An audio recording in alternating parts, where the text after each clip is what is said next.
Olá, sou Carlos Reis, Performance Master Coach. Você está assistindo ao segundo vídeo da série O Fluxo. E para começar o assunto, então, eu vou falar sobre fluir como estratégia. O primeiro tópico para falar é sobre o conceito de ansiedade ontológica. Quando a mente está um caos, a gente experimenta uma série de desconfortos que não só prejudicam a qualidade da experiência de viver o dia a dia, nossa alegria e entusiasmo, como restringem fortemente a nossa eficácia no mundo. Essa falta de ordem interior ela se manifesta numa condição subjetiva que alguns chamam de ansiedade ontológica ou temor existencial. Basicamente, isso é um medo de ser, um sentimento de que não há significado para a vida, de que não vale a pena seguir com a existência. Essa dor é fortemente associada com um sentimento de tédio, por sua vez ligada a uma sensação de que se é impotente para evitar uma vida inteira desperdiçando tempo. É como se fosse inevitável que no fim da própria vida se venha a sentir um enorme arrependimento por tudo aquilo que se deixou de viver. Então, o exemplo disso são tipo, você ouvir uma pessoa falando: a minha vida está passando rápido, você está sentindo isso, né? Eu não estou fazendo nada, meus sonhos se esvaíram, eu estou envelhecendo, não consigo mudar isso, não sei como mudar isso. Ou esse monólogo aqui, que ele é bem famoso. Ser ou não ser, eis a questão. Seja mais nobre sofrer na mente as alfinetadas estocadas da sorte injusta, ou erguer a guarda contra o mar de problemas e opor-se a eles. Morrer, dormir, não mais. E por dormir dizer que acabamos com a dor no peito e com os milhares de choques naturais de que a carne é herdeira? Isso é uma consolidação a ser devotamente desejada. Morrer, dormir. Possibilidade de sonhar sim, e ao atrito, pois nesse sonho da morte, quaisquer sonhos que possam vir quando tivermos abandonado esse despojo mortal, tende a nos dar uma pausa. Aí que está o que faz com que a calamidade dure tanto. Pois quem suportaria as chicotadas e humilhações de envelhecer? A injustiça dos opressores, as injúrias dos que são arrogantes, as dores dos amores desprezados, a lentidão das leis, a insolência de quem governa, as rejeições que o mérito recebe das pessoas mais indignas. Quando ele mesmo poderia escrever o seu epitáfio com um punhal. Quem suportaria esses fardos de grunhir sobre uma vida sobrecarregada se não fosse pelo medo de que exista alguma coisa após a morte? Essa terra desconhecida de onde nenhum caminhante retorna. E isso confundindo a vontade e nos fazendo preferir suportar sofrimentos, os sofrimentos que a gente tem, ao invés de voar para outros sobre quem a gente nada sabe. Assim, a consciência faz de todos nós covardes.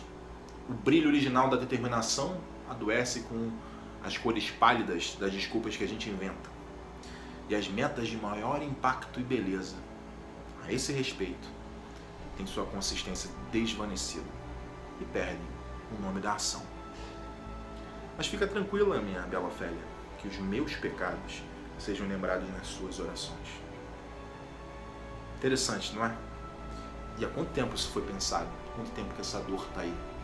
Foi muito bem colocada nessa peça do Shakespeare, William Shakespeare, Hamlet.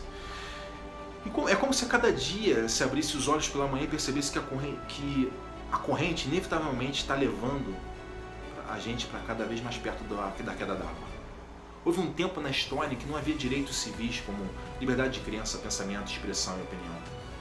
Em alguns lugares do mundo isso ainda acontece hoje.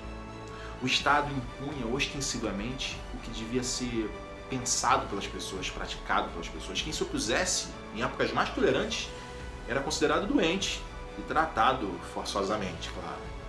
Mas em outras muitas épocas menos tolerantes, essa pessoa era julgada herege, inimiga, e era condenada à morte, sumariamente. Hoje há no mundo algo que há poucos séculos atrás era impensável, a liberdade para se buscar a própria felicidade. Como esse conceito soa épico, não é? Você não acha? Coisa épica. Estou livre para isso. problema é que a cultura herdeira dessa tradição, da palavra imposta, a tradição da palavra imposta, ela não foi preparada para ser livre. Ela está aprendendo isso agora, a gente está aprendendo isso agora. Pensa comigo. Tem algo benéfico em se deixar conduzir por um governante, mito ou guru. A gente sabe sempre o que tem que fazer. Não é preciso ficar pensando nisso. Basta você seguir quem está na frente, caminhando, ouvir o que o líder diz e nunca, jamais questionar a autoridade. Isso é confortável. Porque a responsabilidade pelo próprio destino não está cabendo assim. Mas o suposto mito que otorgou a essa autoridade, essa autoridade, esse líder. Isso ocorre, seja tal destino escrito pela função social ditada por um príncipe totalitário ou por um profeta que reclama para si uma autoridade divina que lhe otorgou poder para declarar as pretensões de Deus para cada fiel. Até hoje, a coisa mais comum é as pessoas buscarem entorpecer suas questões existenciais com dogmas professados por alguma autoridade, seja ela religiosa ou política. Elas cedem a liberdade de escolherem seus destinos para que possam evitar passar pelo pesadelo nihilista. Um processo de luto, sabe? Pesadelo nihilista, eu que chamo isso. É um processo de luto marcado por essa ansiedade ontológica de que eu estou falando. E esse processo é um estágio de amadurecimento inevitável do ser. E que, obviamente, tem um outro lado, quando a gente supera ele. O resultado disso é que as pessoas ficam presas em suas dores existenciais por se negarem a vivê-las. Elas conduzem as suas vidas aceitando papéis e responsabilidades que elas são manipuladas a aceitar e acabam se sentindo presas, atormentadas por alguma espécie de fantasma, sem se darem conta do que as está levando a isso. Com o tempo, o que antes eram pessoas lhes dizendo o que fazer o tempo todo, torna-se uma corrente contínua de julgamentos. Verdades universais têm a mania de funcionar apenas em parte dos casos. Logo, quando não funciona com a pessoa, é porque ela escuta dos pares da autoridade que é porque ela não acreditou o suficiente. E nem mesmo se for para que ela acredite que o que não funcionou é um resultado melhor do que aquele que ela pretendia originalmente. Quem é ela para saber o que é melhor para ela afinal? Que não o líder, que não o político, que não o padre ou pastor, que não Deus. Mito.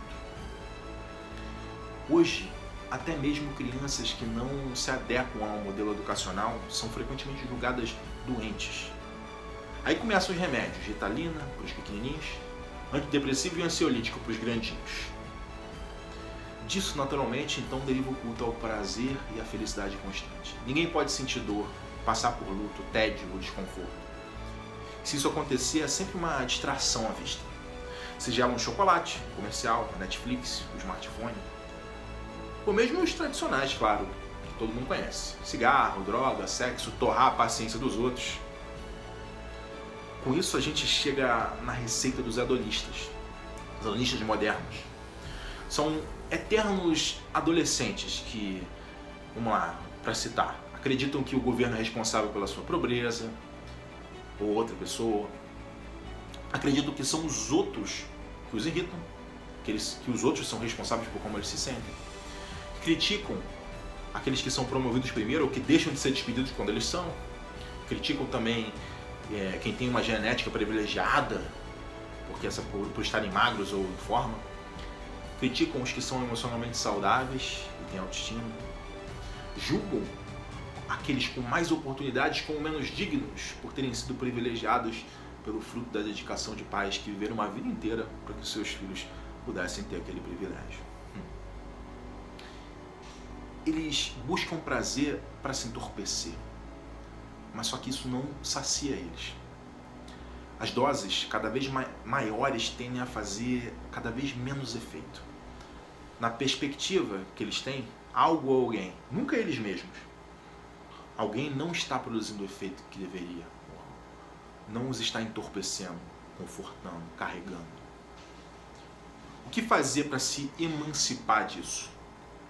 No próximo vídeo eu vou explicar por que isso tudo acontece e eu vou mostrar como fluir é a proposta para resolver essa circunstância. Força e honra.